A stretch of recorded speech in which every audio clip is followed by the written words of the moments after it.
on camera. Today's May the 11th, 2018. My name is Roger Soyset. I'm a volunteer at the Atlanta History Center.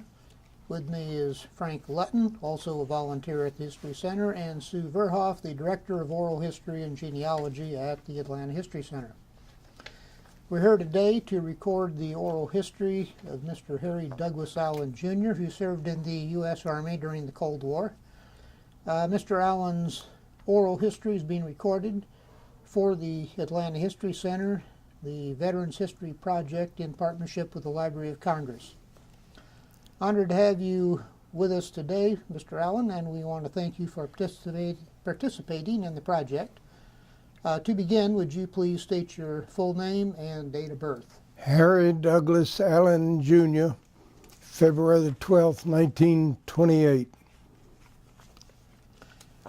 And where did you begin your life, and how do we come to... Well, I was born about a mile from here down Peachtree at right next to Christ the King Cathedral. There's a street called Peachtree Way, and right down there about 2 blocks down is where I was born. My both grandparents lived there on Lakeview Avenue, which is another block south on Peachtree, and they built that house 1919, and that's where I was born. That's where my mother and dad met each other, being neighbors, you know. So you're not one of these immigrants here. I'm from California myself. Oh yeah, well, that's all right. I've met some pretty nice people from California. You want to tell us a little bit about your early life before you got into the military? Oh, okay.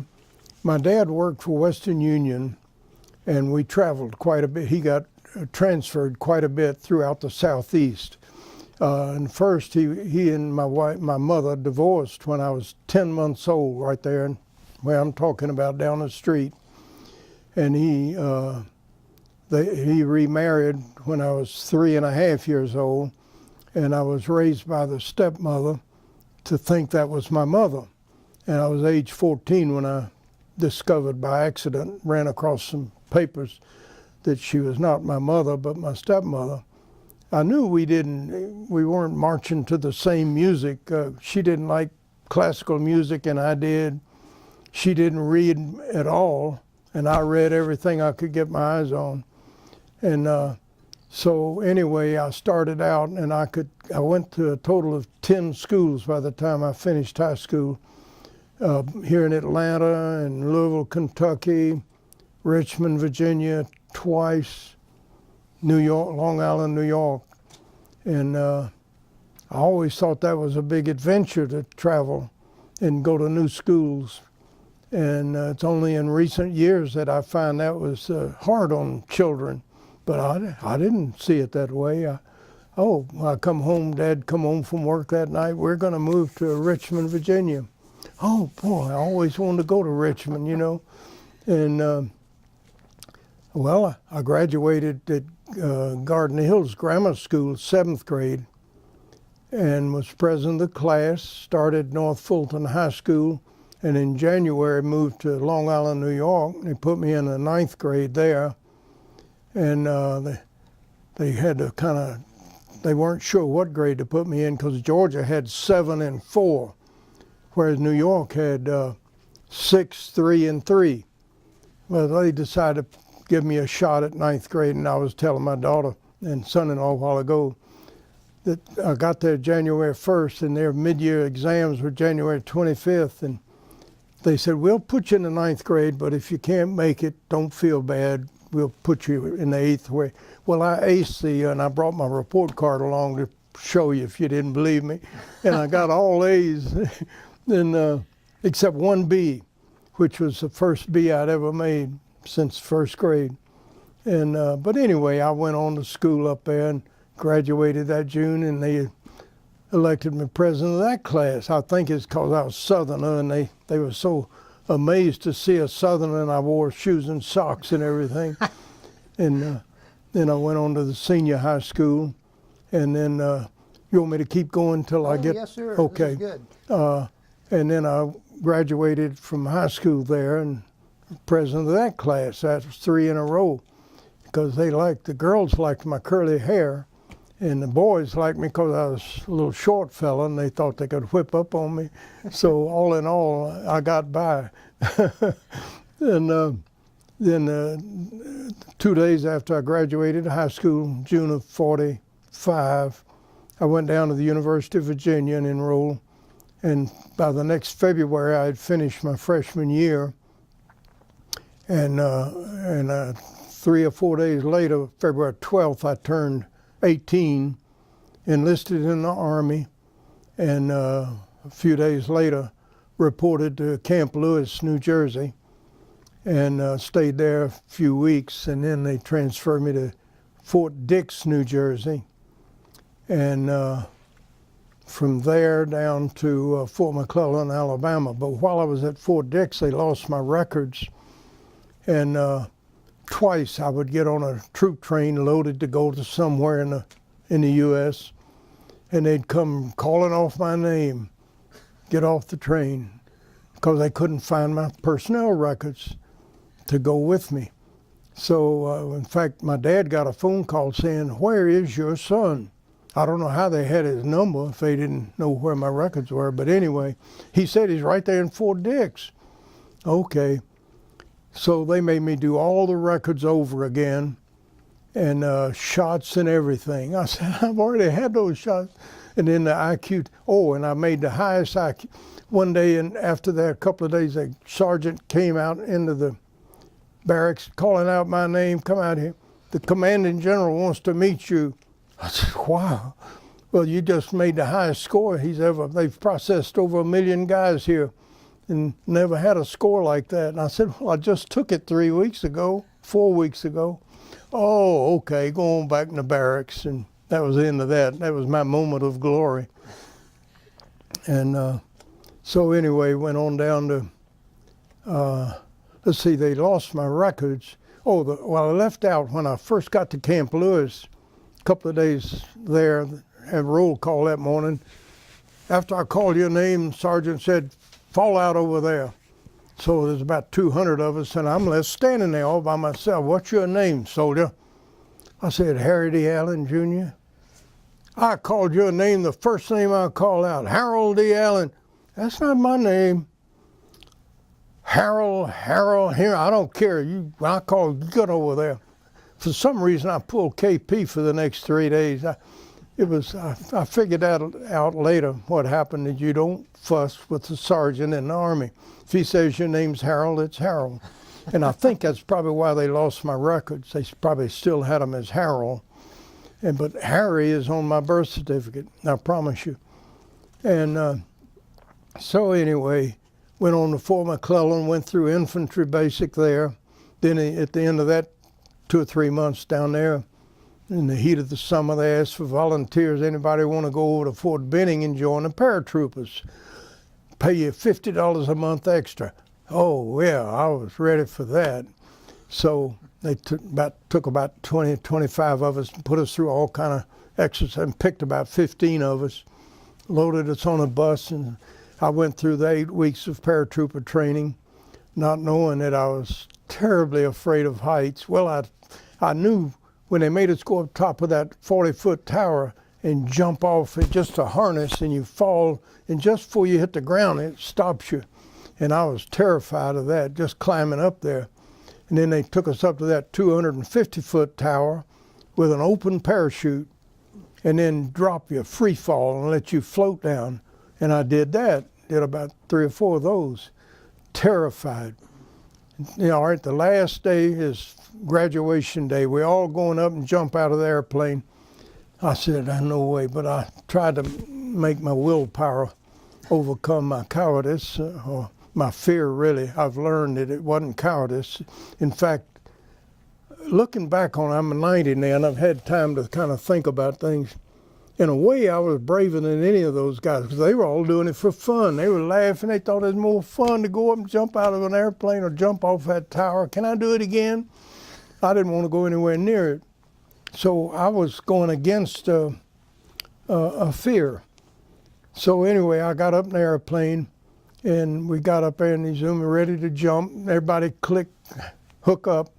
I said, Sergeant, I'm not going to jump out of this plane. So, okay, he jumped everybody. Then he came back and he said, if you like, come over, stand in the door, and I'll throw you out. I said, it'd take you and about 10 more like you to throw me out. So, sit down.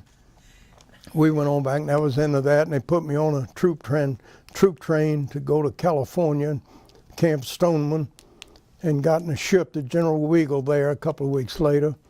And all I knew is we were heading out in the Pacific, and stopped off at Honolulu for about 3 days. I spent all 3 of those days ashore, riding the buses and walked up and down Waikiki Beach and out to that volcano. I forget the name of that mountain. Anyway, I enjoyed that. Mauna Kea? Yeah. Yeah. And then we encountered a hurricane just as we were around in the southern part of Japan. Middle of the night, all the bunks, we were 4 or 5 deep, creaking. We were guys falling out of them and everything. We were in the middle of a hurricane. They call them Typhoons out there. yeah, typhoon. And nobody go out. Well, I'm just 18 years old. I climbed up we were below the water level. I climbed up there, got out on the deck, in the middle of the night. They had their floodlights on though. It's a great big ship, looked like the Queen Mary to me. And you could see these waves higher than a telephone pole, big mountains. And then that ship would go down, and the propeller would come out and thud, thud, thud. And then climb back up, taking a big ship with, I don't know, 3,000 or 4,000 of us on it.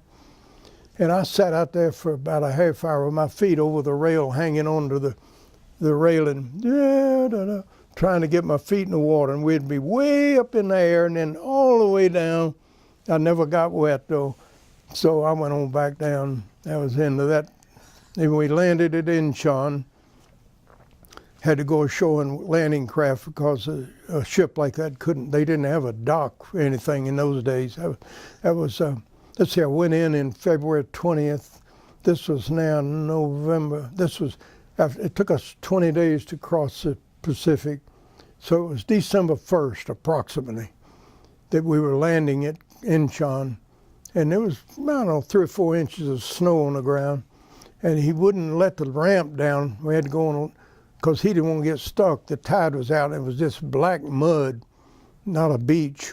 And he didn't want to let his ramp down, and we had to climb up and jump down. And so another buddy and I did this, locked arm, and boosted the other 20 or 30 guys up, one by one. And darn it, I'm a lot smarter now. But I'm the last one, and I boosted him up, and I said, here I am. Well, I'm probably the shortest guy on the boat, but I managed to clamber up and jump down, threw my knapsack over, and it landed in the water, and plopped down in the mud. And it was about that far out, and the guy with the landing craft, well, never mind, I'll get it. So they have 2 engines. And he put one in reverse and then spun that craft around and then gunned it, made a wave up to about my knees, washed my knapsack way up, knocked me down. And I told him to come back, come back here, and he waved, laughing, and off he goes. And anyway, we went on into Yeongdeung-po, which is now part of Seoul, but at that time was maybe 5 miles outside of Seoul, across the Han River. And that's where we stayed for the first month, or maybe it was 2 months. And one night, in the middle of the night, the barracks building caught on fire. It was a Japanese Army barracks building, caught on fire in the middle of the night. My 2 roommates were off on guard duty or whatever. And I gathered all their junk together and threw it out the window, and my junk, threw it out the window, and I went down the steps and then went around and got all our stuff up out of the snow. And we moved out of that to another camp I'd say about 4 or 5 miles away, and stayed there the rest of the time I was there. That was in We got there in December 1st. Oh, on that ship was a load of mail, 18-wheeler load full, piled up mail sacks. And that first morning, everybody called out 3 names, my name and 2 other guys. Joe Harkins, one, I don't know the other. And he said, stay here. You guys are going to sort that mail out. And I said, why'd you pick me? He said, well, while you guys have been sleeping, I've been going through the personnel folder, and all 3 of you have got a year of college. So you're going to sort the mail out. Oh, boy. Well, and it better be done by Christmas, because this is all Christmas stuff. Well, I think it was about April by the time we finished, as I remember. It was well into the spring anyway. And during that spring, this is when I tell my family the famous story when I got captured. I was great for on the weekend or anytime I had a day off, go hiking around. I've got a thing full of pictures I took in Seoul and around there. And I'd love to go in there and walk around Seoul and around the villages and all that. The South Koreans were not our enemies. We had driven the Japanese out, so we were their friends. But the Russians and the Chinese and the North Koreans were at odds. How was that peninsula going to be divided? And they had finally come to an agreement with a 38th parallel, but that's all for the moment. And we knew all the time, we were always having little episodes firing across the line. And more than once I had to sleep with my rifle because we were on duty, on alert. Had to stay fully dressed. Just your boots sitting there and your rifle with you in case they called it alarm, but it never happened. Well, it happened a couple of times, but there was false alarms. So anyway, this one weekend, Buddy and me, I said, I've heard there's tigers up in those mountains, those hills over there. Let's go look it. So we strapped on our M1s over our shoulder and away we went.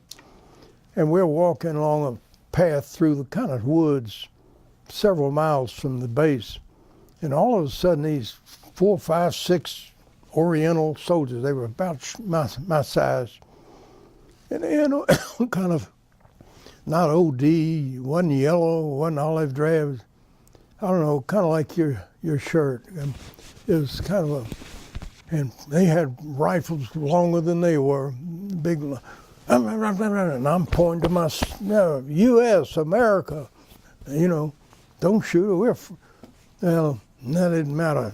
Put your hand, and they prodded us to go. Oh, okay. And they stayed about 15, 20 feet behind us and marched us along.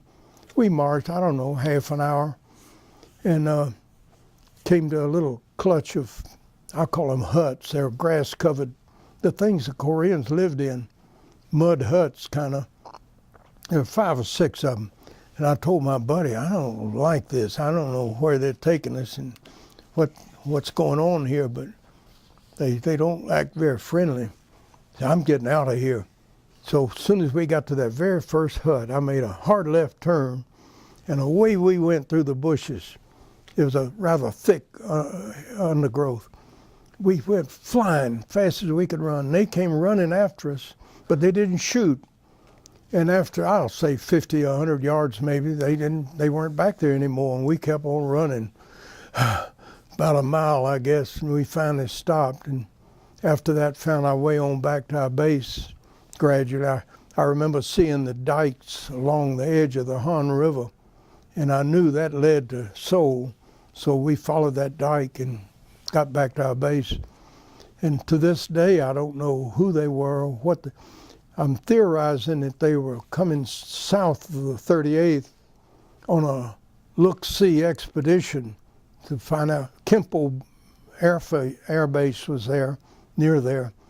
And maybe they were just spying, I don't know. And they were told, don't cause any trouble. That's why they didn't shoot, I think. Did they capture your weapons? No, they never did. We had them slung over our back, and they never did take our rifles. And it wasn't anyway. I kept trying to figure how fast I could get that rifle around and get it turned around. And I knew by then I'd be dead. And that's bothered me all this time. But they marched us at rifle point, and we didn't want to go that way. We wanted to go back where we came from. So the only thing I can think of is they were on some kind of look-see, and they were told that don't create any disturbance. And just by luck, they ran across us and said, we'll just take them back with us. Look what we got, you know. But I'll never know. Anyway, then we got back to the base, you know, in a couple hours, and we decided we better not tell the sergeant because we weren't supposed to. What he did to us might be worse than what they were going to do. So you learn in the Army, don't tell the sergeant any more than you have to, you know. So that was fine. And then in June the 29th, I got loaded back on that same ship, the General Weagle, and back to the U.S., San Francisco, Camp Stoneman.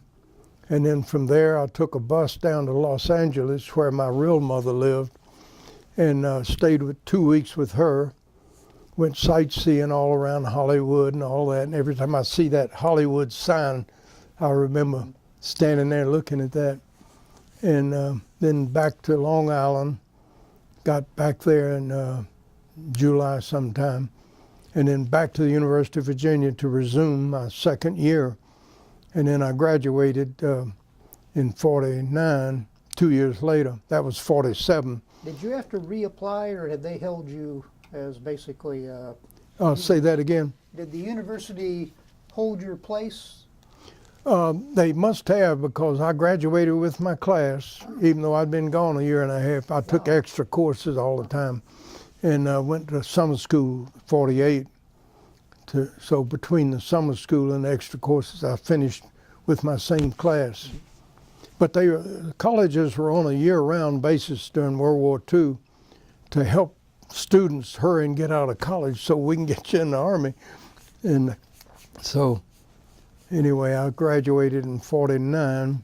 Doug, excuse me for interrupting. When did you try to touch the Golden Gate Bridge? When was that? When did I do what? The Golden Gate Bridge. Oh yeah, coming back from Korea in July of 47.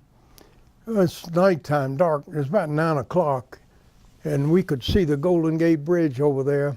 Looked like a string of pearls. And I thought, God, we'll never fit under there. Although we had already fit under there coming out, but you don't think logically. I said, there's no way. So as we approached it in the darkness, I climbed up the mast, and there's a cross piece up, it's really just a radio tower.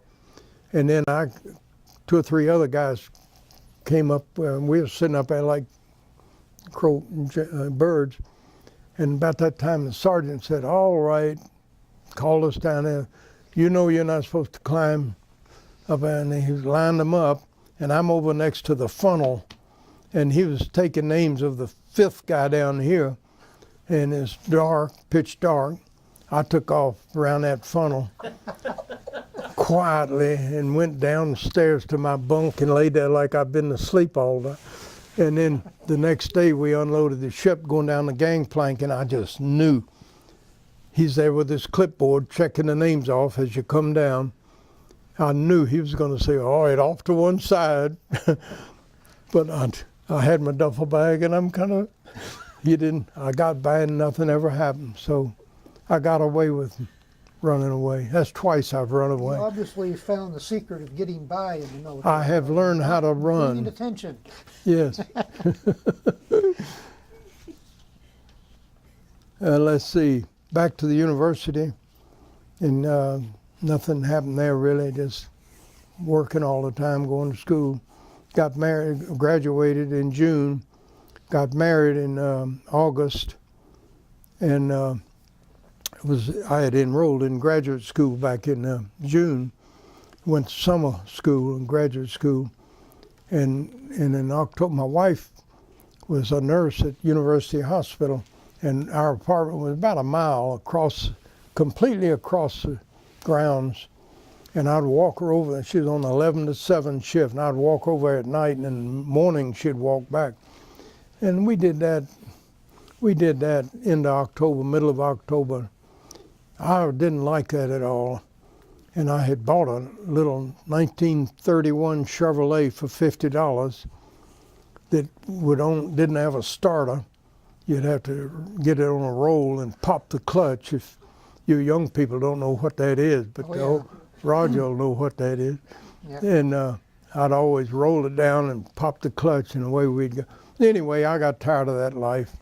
And I got my first job in a bank in Richmond as a note teller, what they call a loan teller. And the officers would approve these loans, and then they'd bring it over to my window, and I'd dole out the money, whatever it called for. Or the used car dealers would bring their paper to finance cars. One of them was Dapper Dan, the used car man, and he'd bring his papers in there every day or two and lay them there, and we'd set up the account, and I'd dole out his money. And I did that for about a year, and I found the fellow that I replaced was 43 years old, Pete Hayes. And one day he let me know what his salary was. And he had been there 22 years. And he's only making $325 a month. Of course, I was only making $200. So that was the going wage then. When he hired me that October, the bank president hired me, Mr. French. And he said, well, I'll offer you $185. And I kind of did it like that, I guess, because well, okay, I'll make it $200, but that's more than we've been paying. But seeing that $200, you all would laugh at that. But anyway, when Pete told me he was making $325, and he had been there 22 years, so I left the bank and got a job back in Charlottesville with a finance company and as assistant manager, and I stayed there 5 years till I became manager of it. Then another finance company was opening up in the state of Virginia, and a buddy of mine had taken a job to open an office for him down in Martinsville, Virginia. And he said they want to open one in Roanoke. So I called him up, and they took me down there and interviewed me and all, and hired me. So I opened the office in Roanoke, and they bought me a brand new 1955 Chevrolet right off the dealer's yard. That was the first V8 engine Chevrolet I had. Everybody wanted to look at it. That was so I could make calls. And it turns out, see, I wasn't smart enough to figure all this out ahead of time. I was supposed to go out and call on out in the lower sections of town, used car dealers, furniture, used furniture, anything that people buy that want to finance through the finance company.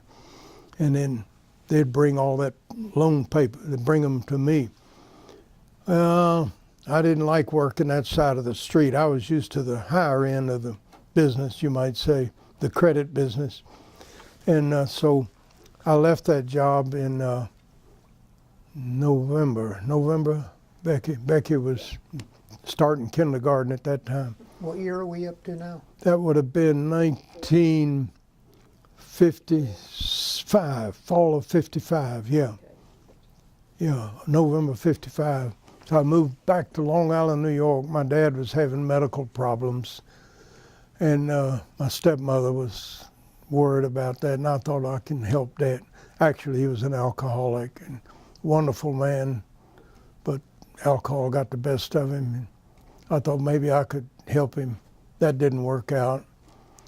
It's like smoking or alcohol. Nobody else can do it. You have to do it yourself. And so anyway, I got a job up there with American Express in Manhattan. Rode a train in every day, about 30 miles, all the way into New York, subway down to American Express, back up. Took me 2 hours each way, each day, 4 hours traveling. I did that for a year, no, not a year, till the following July or August, I guess, Becky. Yeah, And a buddy of mine here in Atlanta, Henry Jackson, who lived on Lakeview Avenue also near me, had been after me for 3 or 4 years to come down there, and he was making a lot of money building subdivisions, houses, and he needs somebody to do the office work. he was good at promoting and all that, but he didn't care about all that paperwork, and he thought I'd be a good guy. He kept begging me to come down. Well, finally, he sent me a plane ticket up one week, and that weekend I flew to Atlanta, and he got in the car and drove me all around where he's building out in Sandy Springs, and made me a real nice offer. Offered to pay all of the moving van and everything. So I went home, told my wife, we're going to go back to Atlanta, where I'm from anyway. So we moved back to Atlanta in '56. My daughter had been born in June of that year, and also my wife's mother had moved in with us. She had retired as a school teacher at age 65 up in Virginia. So I now had 4 children and a mother-in-law and a wonderful lady, and lived with us for the next 18 years. I think it's 18 years. And we moved back to Atlanta, and I went to work for Rich's department store. I went to work with my buddy, and yeah, he was building subdivisions everywhere.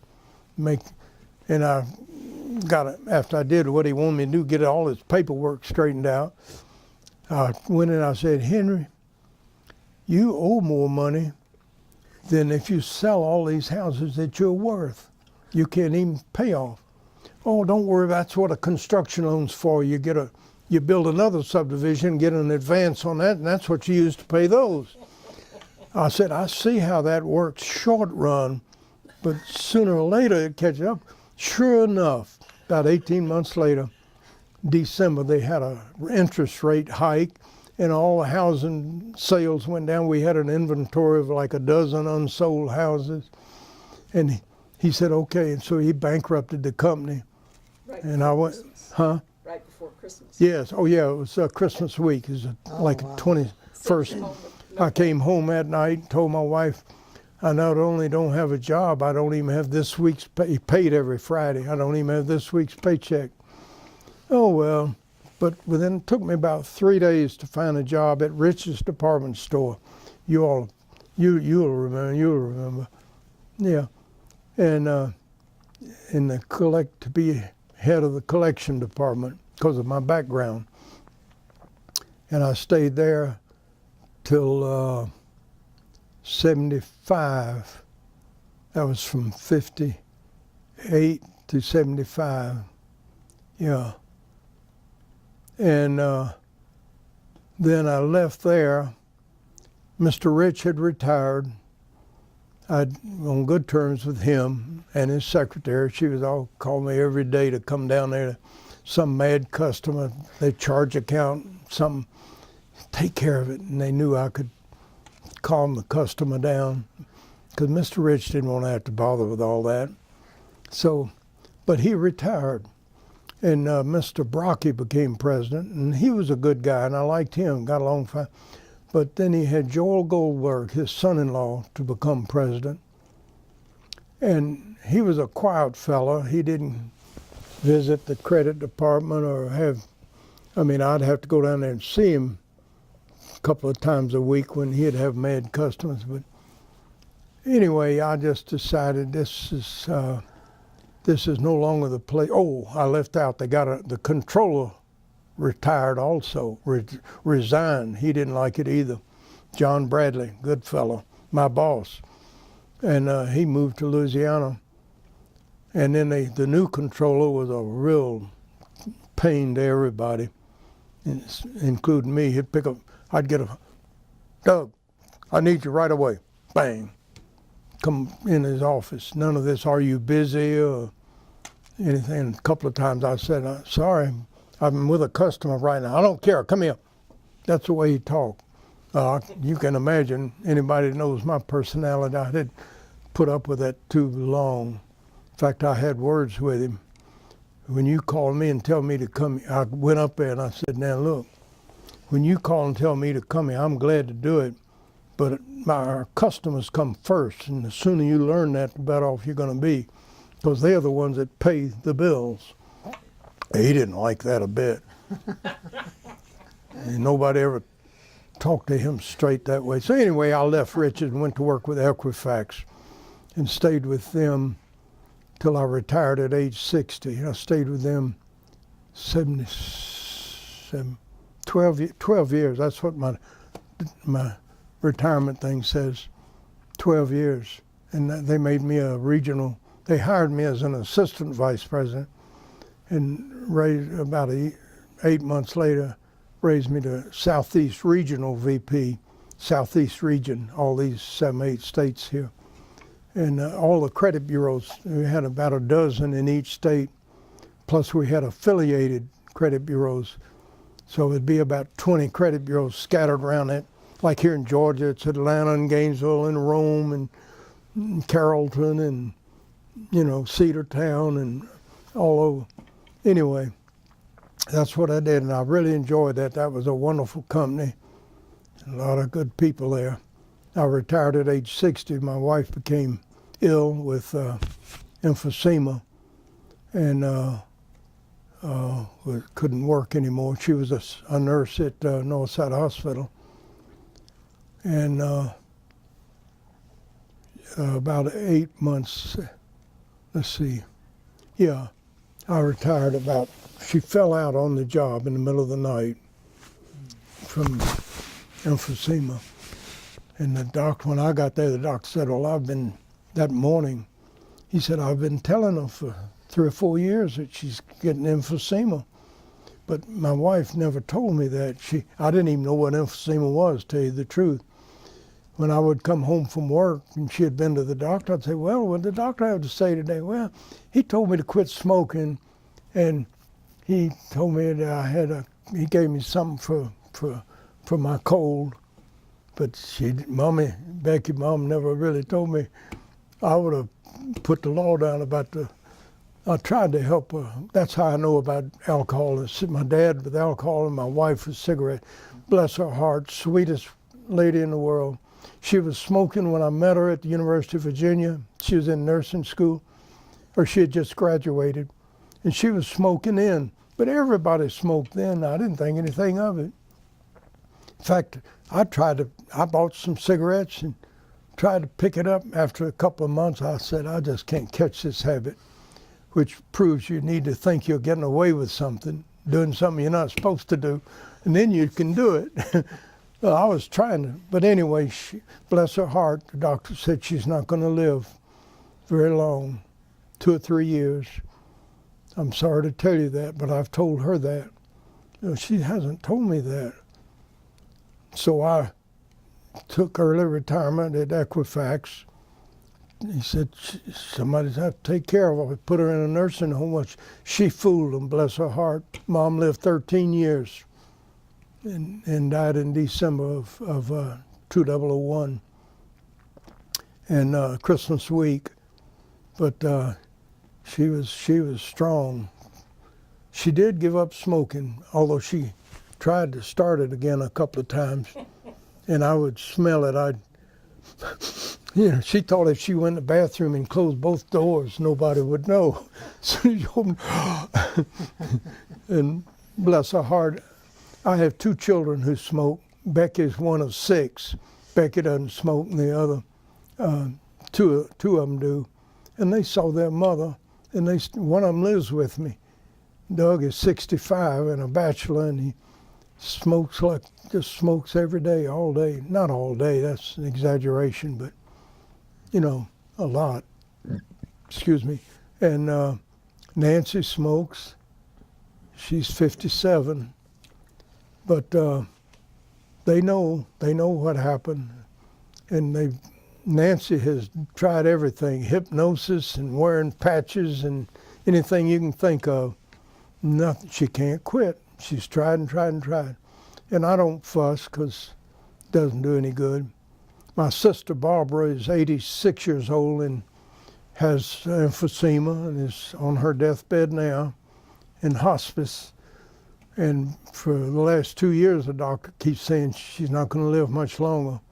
But she keeps living, and bless her heart. And I can't hardly understand when she talks, because she doesn't have any breath. But she has quit smoking 3 months ago. Bless her, finally, took all these years. but it's of course too late now. Now her daughter and her sister, they're my half sister, her daughter and her daughter both fuss at her about smoking. And I've pleaded with them, don't fuss at her. She's in a hospice situation. Whether she quits or doesn't quit, it's not going to make any difference now. Leave her alone. Try to let her be happy. It wouldn't bother me if she started smoking again. In fact, 3 years ago, I guess it was, I bought a pack of cigarettes on the way home from the hospital. She wanted me to, she's in and out of the hospital. I'm out of cigarettes, and I'd pull in her drugstore and buy the cigarettes, which is crazy, I know. But the more I think about it, I'm perfectly proud that I did what I could to make her happy. There's no way I could refuse to buy the cigarettes. She'd just get somebody else to buy them. You know, no need of having an argument with somebody that's at the end of their life. So let's see, I've got you all the way up to my retirement, and since then I've just lived alone. After my wife died, I live alone. Becky lives across the street. They called me one day. We were living in a condominium that we had bought that had steps, and my wife couldn't do the steps. We didn't think about that. Becky called one day and said, the lady across the street's put a for sale sign up. I said, does Rick, your husband, know that? She said, yeah, he knows it. Okay, and it was more or less what we were looking for. It has stairs, and the garage is under the house, but I had electric stair lift put in, and so she could use that. And I had a battery scooter for her to use around the house, and a wheelchair downstairs. And I'd take her to the grocery store and take her in a wheelchair. And that was our life. And since '01, I don't have anything exciting to talk about since she died. That was the end of my excited life. Well, a pretty full one, I must say. Could I take you back to 1950 and ask you, you were then a honorably discharged veteran Yes. in graduate school, I guess. And Yeah. were you still in school in 1950, or were you out? Let's see, I graduated in June '49, Okay. went to grad school, and that fall I left graduate school and got a job. I never got my master's. I dropped out in October. Well, in October of 1950, Of You prob- 1949. well, I'm Oh, bringing you excuse forward. me. In October of 1950, that was the invasion of Incheon, Yes. where you had been. So that must have brought back a few memories. I went to Incheon in, let's see, I was 46. Yeah. December 46, yeah, December 46. But your description of some of the problems with that harbor must have Yes. I've been often, important. You it's knew funny. what the problems were in that invasion. It's funny that not funny, but it's interesting that when they landed at Incheon, I often wondered how in the world did they land thousands of troops there with those mud flats. Yeah, I've heard it said that if you made a list of all the things you didn't want for an invasion, Incheon had them all. Incheon, what? Incheon had all the things that you wouldn't want for Oh, an yes. invasion. They very Exactly. high Yes. tides. Yeah, upper bank, mud flats. Yep. Yeah, it's a terrible place to go ashore. Sandy Beach is fun, you know. And there was not one single casualty in the U.S. forces in that invasion. How about that? That was I wasn't aware of incredible. that. Yeah, that was just absolutely Yeah. incredible. Uh-huh. It was about 25-mile ride from Incheon to Seoul, or the Yongdong-po, and it was a little narrow gauge railroad, little tiny cars, nothing like our railroads. But I guess they put us on those train cars and took us to Yongdong-po. Oh, and before I forget to show you there in Yongdong-po, which was a kind of a little town, had a big smokestack, and it's still there, I think, from the pictures I've seen.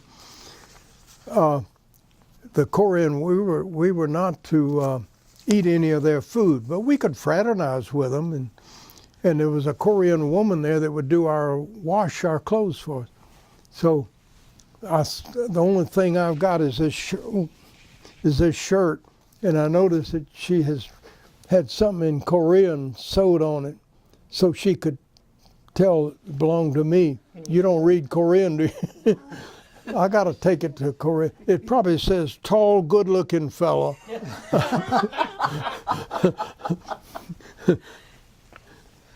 And but anyway, that's the way we got our laundry done. And I brought you these. I made these these are things I got off of where we were at Incheon, and where I think we were captured. I don't really. Here, you can look. It's okay. You can Okay. keep those Okay, if you. great, fantastic. Mr. Allen, I've got a question for you. Yes, ma'am. You had completed 1 year of college before you went in the military. Yeah. Why did you go into the military, and why the Army? That's a good question. And I was a pretty smart little fella. Money meant everything to me. My parents didn't help me. And I had a little scholarship down there, and I knew they had the GI Bill then. And I knew, and you got a year just for going in, and then month for month. Well, 18 and 12 is 30. You with me? Yes. And I had 27 months to go, 3 times 9, plus a summer school 2 months, made, and I had all that figured out. So as soon as I had my 18th birthday, I enlisted immediately, like 2 days later. How did your dad and your stepmom feel about that? They didn't care Yeah, you were okay. one way or the other. My dad was a fine fella, but he was too busy.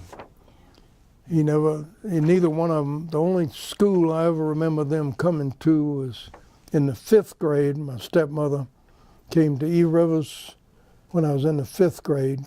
We were having a field day of some kind. She came to that, and then when I graduated at 7th grade at Garden Hills Grammar School, my mother and my stepmother and my dad came to that, and that's the only 2 times in my 10 years or 11 years of school that my parents ever came to the school. And now I hear Becky's practically lives at her. She's got 22 grandchildren, and she lives at their schools, and she doesn't know it, but I think, oh, would you come to my school? What about your school patrol trip? Oh yeah, when I was in the 7th grade, going to graduate grammar school at Garden Hills Grammar School. That spring, along about February rather, the teacher said they had what they called a schoolboy patrol. I don't know if the schools still have that, and you wear a little white belt. And I was captain of the schoolboy patrol in my school. Every shift I'm out there. You go stand over and you go over. All right. Well, one day the teachers, every year they had a meeting in Washington, D.C., and the schoolboy patrols came from all over. We had a train full leave Atlanta full of schoolboy patrols from all over Georgia. Well, anyway, and it was going to cost $34. So I went home that afternoon and told my stepmother about it. She said, we can't afford that. I'm sorry. So the next day I told the teacher, I can't go. Okay, that's the end of that. About 2 weeks later, when I came home one afternoon, my stepmother said, the lady that's president of the PTA called, and they're going to pay for your trip to Washington. And I thought, well, that's nice, Howard. Of course, I've thought of a lot of things I should have said. You all spend enough on whiskey on the weekend, pay for my trip. You ought to be ashamed making them. But I've thought of a lot of mean things to say in my older years. But my older sister, Gerda, who's 19 months older than me, has, I think, convinced me to be more charitable. That don't think those mean thoughts, because they hurt you more than they do that person anyway. And I've graduated at age 90. Finally, I think I see the wisdom of that. Because I realize now my stepmother, the getting a divorce when I'm 10 months old, and then marrying her, and her and I didn't get along too well. But I wasn't there, and I don't know all the circumstances. I don't know. So it's better that I not be judgmental. So I try. I'm probably more broad-minded about the failings of my generation, people around me now. I say, oh, don't take it that way. You know, I wish I'd been that wise when I was younger. But if he gets, the old Germans sing, or Dutch, if he gets too soon old and too late smart. Yeah. Heard that one. Looking back on your time in the service, since this Yes. Veterans History Project is about the service, what comments might you have about, what did you feel about what you were doing at the time? How did you get along with the people that you served with? Well, the service in the Army was not bad. I can't say I enjoyed it, but I made a lot of good friends, and they made me the postal clerk there. I was our postal clerk, and I wrote the money orders, because any of the guys wanted to send money back home. I had them in a lockbox, and they had to go in the captain's desk drawer every night. And then if during the day anybody wanted money, a regular U.S. postal money, I had the rubber stamp and everything, and $20, and make it, and they could mail those off. So I had that little job to do, and that's about the only, pull guard duty occasionally and things like that. But it was just pretty humdrum. I didn't do anything exciting.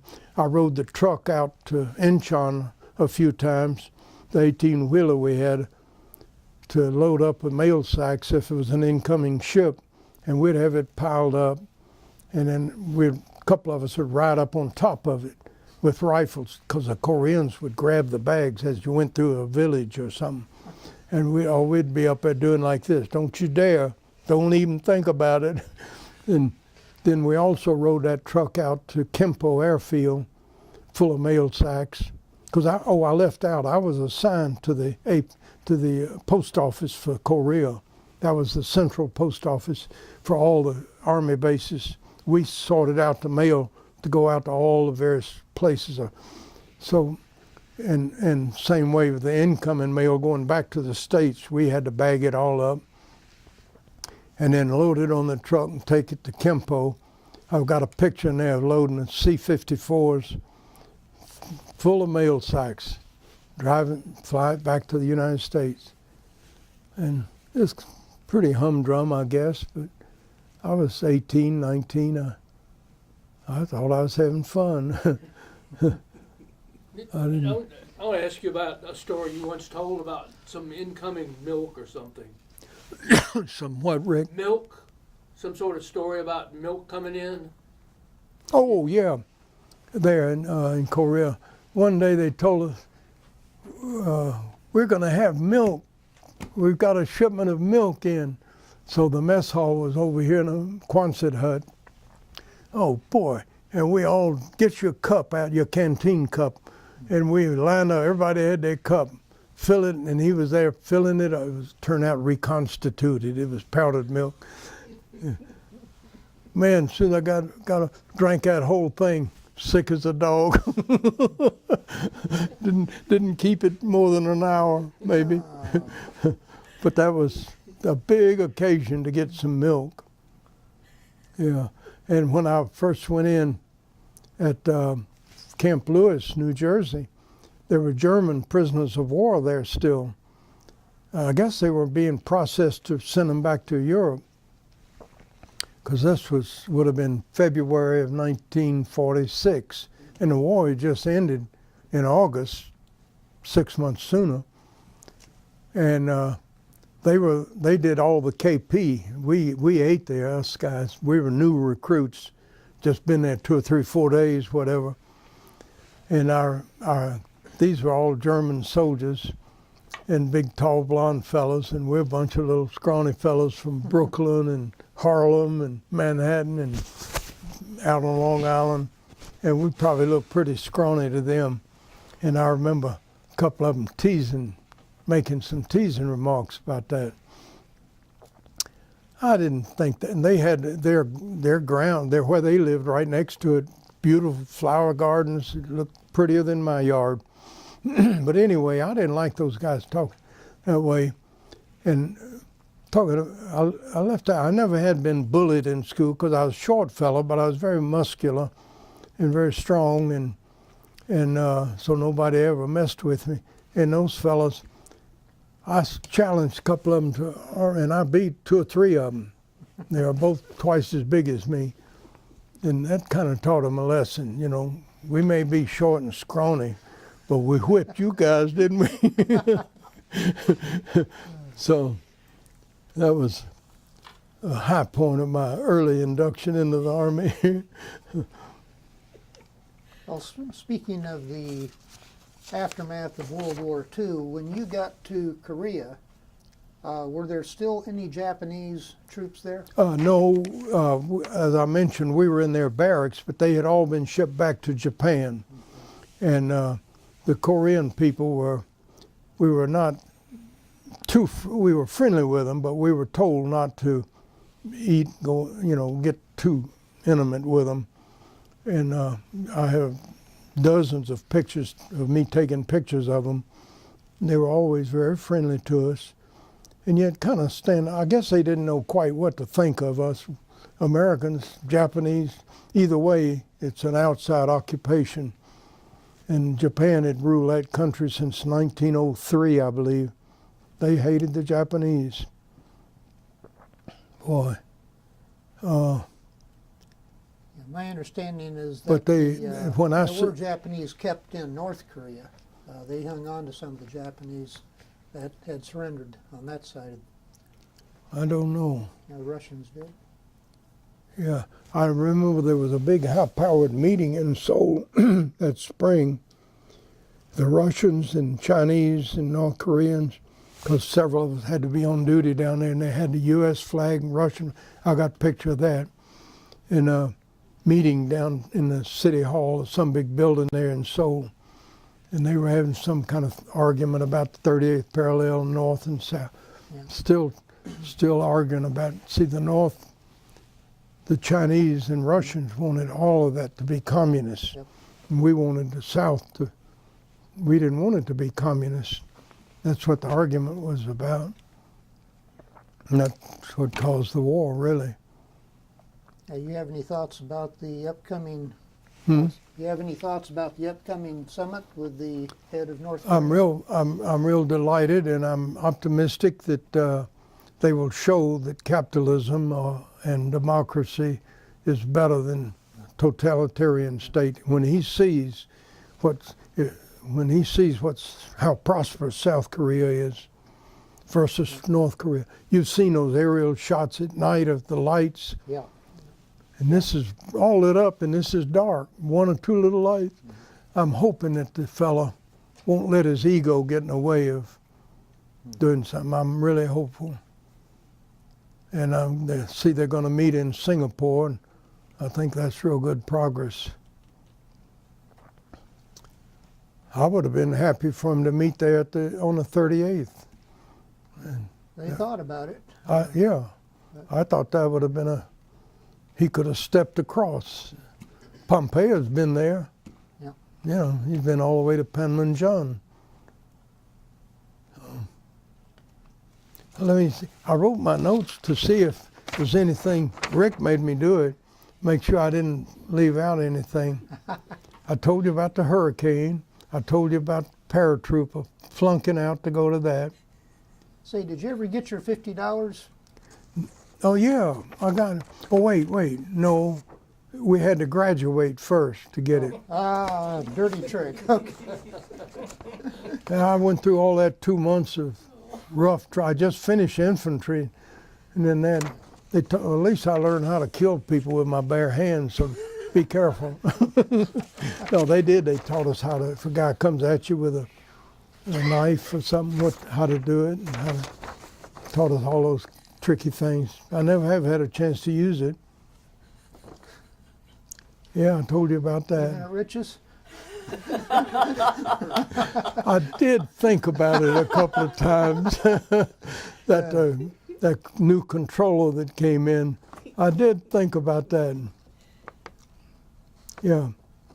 Oh, I did leave out that one time I was hiking. I'll see this. I was on my own, hiking up a hill outside of Yeongdeungpo, a few miles away, and I noticed three or four Korean men were following me, maybe a couple of 100 yards back. And I thought, why they followed me? And I'd walk on, I look around, and they still followed. Excuse me. I hope that didn't come over the mic. So I had my rifle. I took it over. I fired 2 or 3 shots near them, not just to kick up some dirt. Last time I saw, they were about a half mile away running fast. I hate it. Looking back on it, I hate it. They probably just want to be friends, but I didn't know. Yeah. I told you about, yeah. Yeah. I feel like I've told you everything I know and then some. I have Yeah. a question. You seem to have a very open, jovial, and adventuresome person, Thank you. which I can appreciate. I Thank you. try to emulate that. Not very well sometimes. But how about your children? Did Becky and did Becky? some of the other children? Yeah. Are they like you? Well, I guess Becky could answer that better than me, but she's everybody loves her. And her 22 children, grandchildren, her 5 children. Well, she and Rick both are just unusual people. And then my son Doug is pretty much of a loner. He's never married, he's a bachelor. He likes girls, and he's dated quite a few of them, but they've all taken advantage of him. He's like Becky's like Carter Coleman, really, in many ways. I've thought of somebody on my wife's side.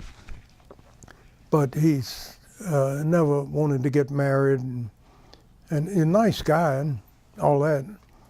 And he and I get along fine, except he smokes, but that's. And let's see, Carolyn is a PhD professor at Wofford College for 30 years or whatever, teaching French and Spanish, and she's been all over South America and Europe in connection with school. And let's see, Virginia lives in Woodstock. She works Northside Hospital. She's divorced now, and but she's doing fine. She's living alone in her own home over there. And let's see, Nancy lives in North Cherokee. She has two daughters, neither of them married yet. They're in their 20s. I'm still hoping they will. And a real nice husband. And she's the horse girl. She doesn't have 3 horses now, Becky? I think she had 9 at one time. So they have 7 acres up there. And just I talk to her practically every day. And then Bill, my son, the youngest one, and he's 59, huh? His river adventures, for example. Well, His adventures along the rivers, the canoe trips he's taken. Becky, The adventures Bill has taken. oh my goodness, my son Bill, who is 59, lives with an Ackworth address, but he's closer to Woodstock. All my family is all within Woodstock or Cherokee or this side, including her family, except for the one daughter up at Spartanburg, South Carolina, at Wofford College. But all the rest of them are here. And Bill is in the home repair. He's been doing that for, let's see, he's 59. He's been doing it since he was 16, so 43 years. And I've always been that way. And he started out helping me with a hammer and a nail.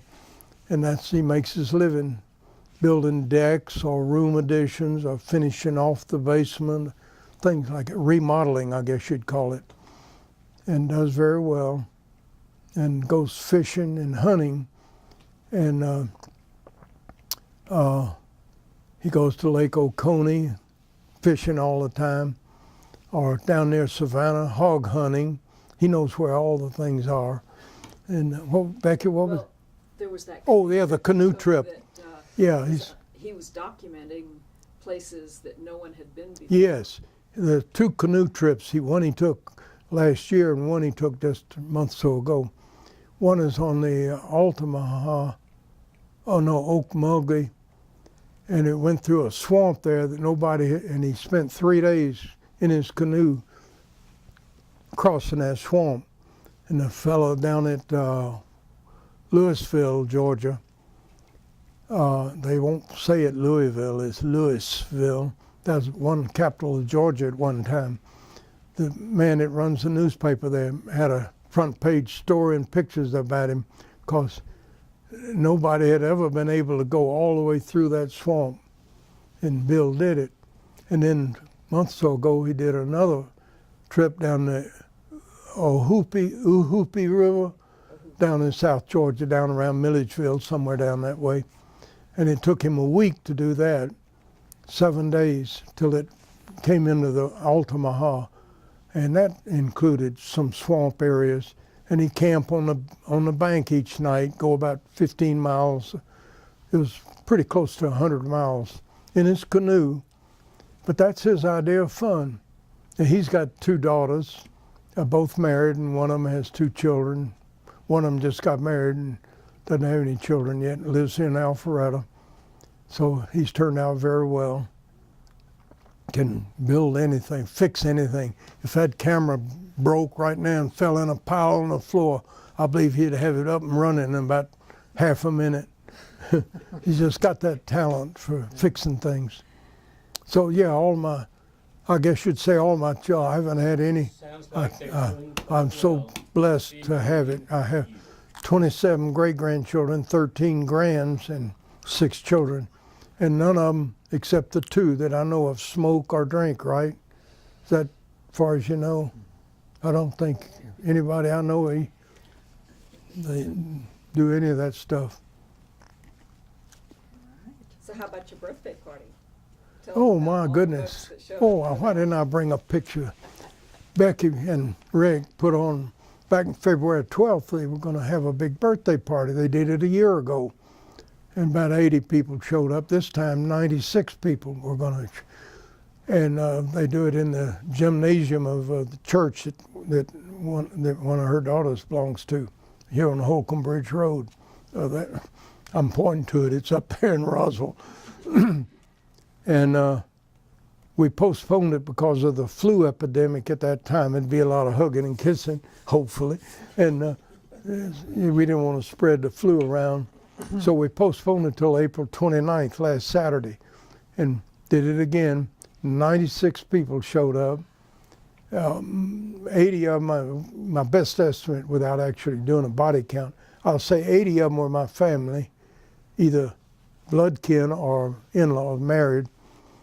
And then the others were like some neighbors and some friends that belonged to Sons of Confederate Veterans with Rick and me, because 3 of my great-grandfathers fought for the Confederacy. So we belong to Sons of Confederate Veterans to honor them, make sure their story, the true story, is told. And so anyway, we had 96 people at the birthday party, and all of them signed a big chart I've got hanging in my hallway at home now. Pretty lucky. Doug, They did all the food too. You're also a member of the Sons of American Revolution, Yeah, and as I recall, you're also a member of Mensa. When did you do that? yeah. Oh, that was about 30 years ago. Some of the kids were kidding me. They were in high school or college, whatever, how smart they were. And I said something about, well, I was an A student too. So anyway, I decided to take the Mensa test, and I passed it with flying colors. And I got a chart there in my room hanging on the wall. It says, and I got a card in my wallet here. It says, I just act dumb. Does that get you free coffee anywhere? Sir, Does that get you free coffee anywhere? I drink coffee. Does the Mensa card get you any free coffee? I got it. I'm sorry. All I heard was Mensa card. And I got it though, boy. I got my Social Security card. That's the most important of all. Oh, yeah. I got that card when I was 16 years old up in Long Island. Went and got it the next day, I guess. The Social Security card. Doug, I think one of your biggest hobbies is genealogy. You want to mention that? Well, yeah, I did, because the background is that I didn't know. I thought my stepmother was my mother, and at 14, I was rummaging in the attic and some boxes up there. It was after school, nobody's at home. I didn't have anything to do. I went up there. My dad used to keep old magazines, and here's an envelope marked divorce. And there's the divorce papers. My name, my sister Gerda. That's a Gerda, G-E-T-T-A, is a French nickname for Agatha, because our grandmother was French. And you say Agatha in French. But anyway, here's some lady, Bess Morton Lewis. I never heard of that lady. So my sister came home. She knew about it. They told her, because she was almost 5 when they divorced. And I was just 10 months. No, wait, she was 5. When they remarried, she knew. And they told her, but don't tell your brother. So how the poor little girl kept that secret, but she did. So when I saw those papers, my sister, I heard her downstairs coming home from school. I said, "Gotta come up here in the attic." She came. I said, "Look here, what?" She took it. No, you don't need to see that. Just, oh, sure, I'm gonna forget it. Sure, I am. She showed it to my stepmother, and the very next day, my stepmother got me to one side and said, "Sorry you found those papers. That woman was a terrible woman. Please don't tell your father that you know about it, because he hates her." And that would just break his heart if he thought he didn't want you to know anything about her. She shouldn't have said it like that, but she did. And she asked if I would still love her, and I assured her of that, and I thanked her for raising me, and I guess said all the right things. And I never did say a word to my dad till he died at 65. I was 14, 30 years later, whatever. And I decided, well, I got to find out about this person. And I thought and thought and thought, and I said, Gerda seems to know a lot about this. So when nobody was home again the next few days, I searched my sister's bedroom in one of her dresser drawers under some stuff. There's 3 or 4 letters from this lady, postmarked in New Orleans with her return address. I didn't say anything. I wrote it down, and I wrote her a letter. And I'm your son, blah, blah, just like on TV. And when you answer back, I gave her the name and address of a fellow right here in Buckhead, Bobby Sanders, on Brookwood Drive. And I put that address on there. So when the letter came to me, and we wrote back and forth a couple of times, then one day my stepmother got me to and said, "I know what you're doing." What? She said, "I know you're getting mail. That mail is not from Bobby Sanders, because it's postmarked St. Louis." And she knew that's where I didn't think about the return address not matching the postmark. What did I say about if he gets too soon old? And so what I did was simply give him a different address, a buddy of mine up the street, and I got my mail there. And I kept that up. I got a job in a filling station and started getting the mail delivered to the filling station. And I didn't see her till I was at Fort McClellan, Alabama, and she took the train up from New Orleans, and we met at the platform. Mother, son, just like in the movies. And then I didn't see her again. That was the first time I'd ever seen her in my life, except when I was a baby. And then I next saw her in Los Angeles when I got out of the Army, and I went from Camp Stoneman down to Los Angeles and stayed 2 weeks with her. So we got acquainted. She never married again, stayed, just bounced around, lived by herself. Well, that isn't quite true. She had 3 or 4 boyfriends over the years. My sister Ghetto was pretty critical of that. But anyway. But that sparked your interest in genealogy. I lost the reason I got on that was genealogy. Yes, thank you, Becky. Well, and the whole French connection. See, my daughter has to keep me straight. I decided I'd asked my mother, you know, who were your parents? She told me about Agetta. Where did Agetta get the crazy name like that? That's just a nickname. Oh, in France you hear it all the time. Oh, okay. So my dad never talked about, I knew my grandparents who built a house right here in Buckhead, but I didn't know anybody else, where they came from. I didn't know if I was, where. So I decided I'd find out. Now here we are 100 years later. I've got over 7,000 names in my computer, and I've got my Allens and every branch all the way back into the 15, even 1400s. Wow. Nobody famous or anything. It's not an ego trip, just curiosity. And then when other people would send me information after I gave it to Family Tree Maker, which is a company that does, and they merged with Ancestry.com some way or other. And now I get people seeing it on there, all 7,000 names, and then they'll write me. I get inquiries all the time. I was telling Rick I got another one the other day from a fellow named James Henry Allen in New Zealand, of all places. Then I got one from a lady in Australia the other day. I've gotten them from Austria and Germany and England, Scotland. You're going to have to make a lot of trips. Yeah. I don't like to travel, though.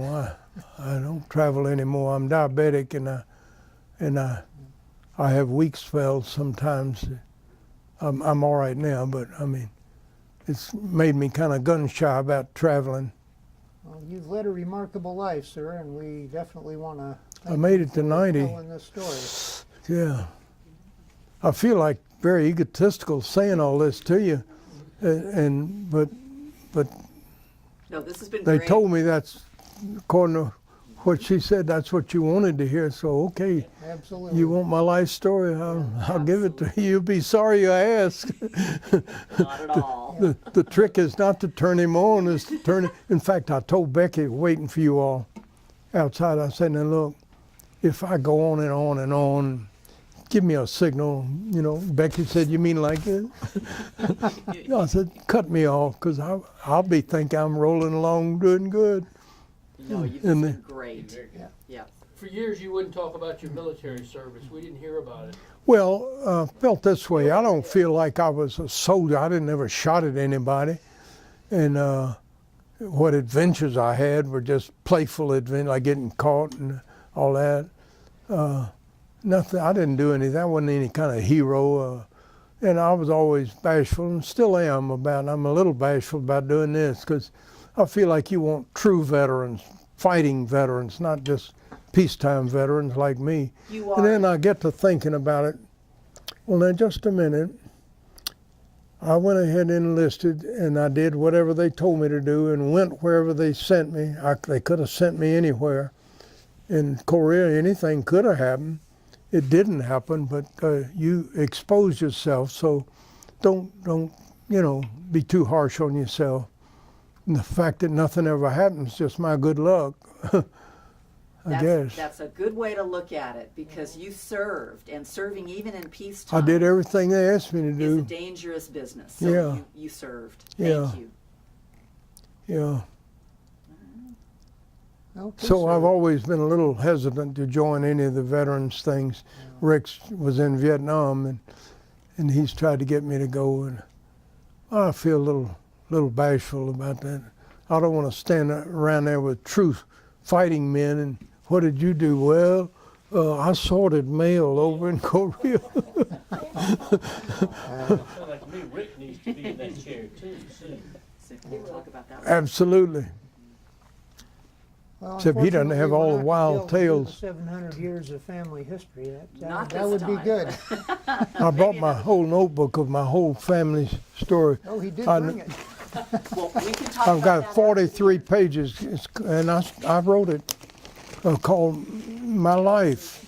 And so when I die, my children will have the whole, everything that I've told you, really. I Excellent. could have just read this, just given you this. It's just a repeat of what I've told you. Well, I'm glad we Well, got it there's a from map you. of It's Korea. a little more fun this way. And We can do that off camera. my birth certificate, and Yeah, we can So that- capture these things on the camera. After Oh, the okay. interview. you're In fact, welcome we're to gonna photograph wanna anything put you some of want these to. Pictures in for sure. Yeah.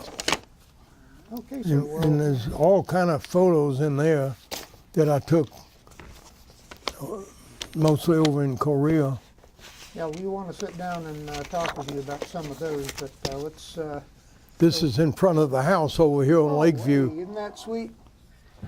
And the reason I've got it is we're going to go by there when we leave here. Got it? Okay. We're going to go by there, and if the owner happens to be out in the front yard, I'm going to stop and tell him why I'm stopping and taking a picture, because my grandparents built this house, and I'm going to say, to prove it, here's my picture standing in front of it. So he won't call the police on me.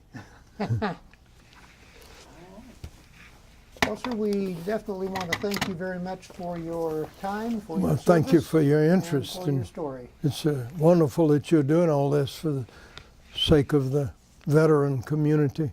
Well, we appreciate you taking the time to do this. And- Thank you. 50 years from now, people will be even more appreciative. That's the way I feel about genealogy in this. It doesn't mean anything now, but Becky's grandchildren and great-grandchildren, someday, 50 years from now, they'll read all about their peepaw back, 100 years ago. And they won't have to go by. There's a picture of a 31 Chevrolet. Okay. Okay, Thank sir. you very Thank much. you. You're quite welcome.